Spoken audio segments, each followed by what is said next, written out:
that was an example of how you might use the CAGED system in A minor to create something that sounds kind of musical, kind of cool. My name's Aaron, I've been teaching guitar for 17 years and I studied at ICMP in London, and I now run my own one-to-one guitar teaching business right here in Bath in the UK. First things first, if you haven't watched my video on how to understand the CAGED system in C major, I will link that above now. If you have, welcome to part 2. So by the end of this video, you will have an understanding of the way the CAGED system works in the key of A minor, how to use it to create more interesting guitar parts, and then how to think about using it in other minor keys as well. So the first thing to understand, as is the case with our major CAGED system in C major, is that every minor chord has its own closed position version. Every open position minor chord has a closed position version of itself. So firstly, I'm going to switch the order. It's not going to be CAGED, it's going to be starting on the A. So it's going to be A, G, E, D and then C, just for ease of starting with the open A minor shape. Okay, you might come to understand more about that as you do it, but just trust me on that. So we're just changing the order, but it's still the CAGED system. So if we want to take our standard A minor open chord, and let's say we want to create a closed position version, we've got a couple of options. We can either use our trusty friend, the capo, and we place that capo on fret number 1, and we play the same A minor shape. A little bit buzzy there. But now we're actually playing a B flat minor chord in real terms, but we're playing a B flat minor using the A minor shape. Okay? However, what if we want to do that without the capo? Well, then what we would have to do is we'd have to take that minor, the A minor shape, rearrange the fingers to use the other 3 fingers, move those 3 fingers up a fret and then create a bar. And now we've got the same chord, but our finger has become the capo. Do you see? And you may recognise that as your standard minor bar chord shape. So we're now playing a B flat minor chord using the A minor shape. If I move it up a fret, we're playing a B minor chord using with the A minor shape. Another fret, C minor chord using the A minor shape. Okay, you can see where this is going, right? So what if we want to do that with G chord? Now there isn't like a traditional open G minor shape, but you can get one out of the lowest 4 strings.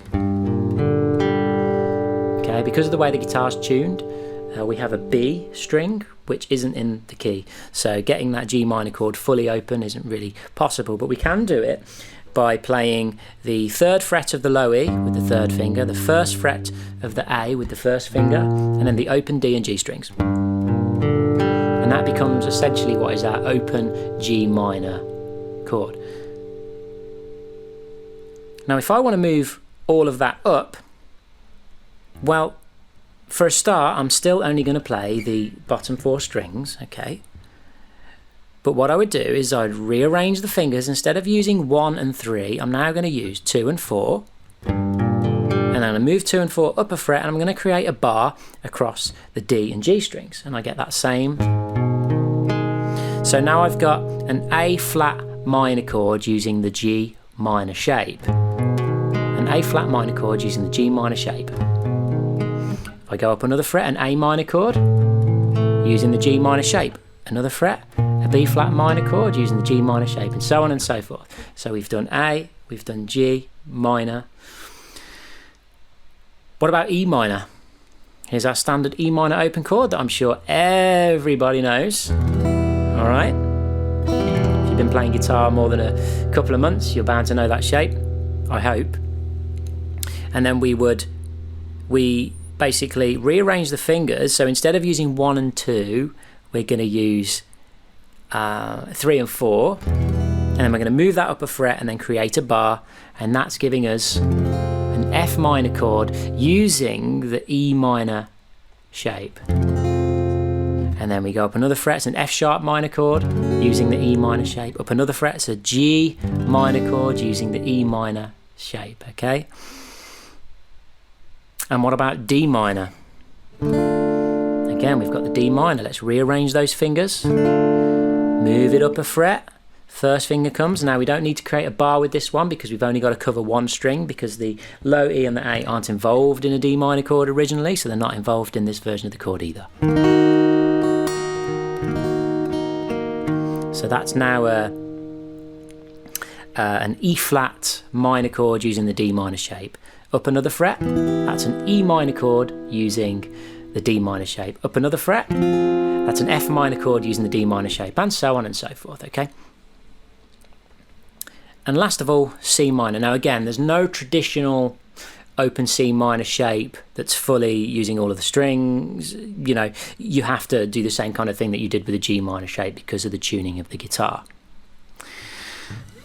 But the way you would play it is pinky on the third of the A, first finger on the first of the E, an open G string, and the second finger on the first of the B. And again, it's quite a difficult one if you're not used to that, so don't worry too much, but you'd be able to understand the concept. And what if I want to play this open?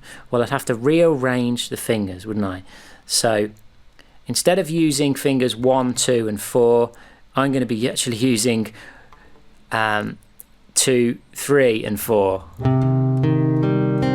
And then I've moved them up a fret, and my first finger comes down to the first of the G string, and now we have the closed position version. So this is now a C minor chord. Sorry, it's a C sharp minor chord using the C minor shape. Up another fret, we get the D minor chord using the C minor shape. Up another fret, the E flat minor chord, and E flat minor chord using the C minor shape, and so on and so forth. And you can see how these shapes are actually movable because they don't contain any open strings, so you can go anywhere with those chords. So that's element 1. Every minor chord has an open position version of itself. So what if we want to take, say, the key of A minor, okay, and we want to play A minor chords all across the neck? Well, we know it's the CAGED system, but what we've done, like I said earlier in the video, we've rearranged the order. So it's not C, A, G, E, D anymore, it's A, G, E, D, and then C, okay? So we're starting with A minor. And this is where our root notes come in handy, right? I know there's an A here, and I know there's another A here. So that's the next closest A bass note. So I've got the standard A minor chord, and then I can do the A minor chord using the G shape. So we've gone from A minor chord using the A minor shape to the G minor chord using the G minor shape. And then I can do the A minor chord using the E minor shape. And then I can do another A minor chord using the D minor shape. And then I can do another A minor chord using the C minor shape. And then finally I can finish up with the closed position version of the original A minor shape. So this is the octave lower and this is the octave higher. And that's the A minor chord using the A minor shape. Gone from open to closed. Okay, so now that you know all of this information, what do you do with it? Well, the first thing you want to do is commit these things to memory. You should already have the C major ones kind of committed to memory and the general concept by now. So now you can commit these to memory and then start to use them in the same way you'd be using the C major ones. So if I'm in a studio or if I'm writing a song or I'm just having fun jamming on a jam night, whatever it is, I've got options now. I've got options. So let's say I'm playing with other musicians and, you know, the piano's covering this low end, so I need another option that's a bit higher up, and I think, well, because I know this shape and I know this shape, well, I want to keep out of the piano player's way, so I might actually go with this one. He might just be going, and then I'm going to be going, and then I might, I'm playing a partial version of that bar chord there. This is the bar chord, and I'm just playing the higher 3 notes. And that's something I like to stress. Just because you've got a whole chord shape doesn't mean you have to play the whole chord shape every time. You can just play little bits of it. So again, back to this one that I did when I was doing the A minor chord and the D minor shape. I could just play these 3 strings. And then my pinky's free to do other things.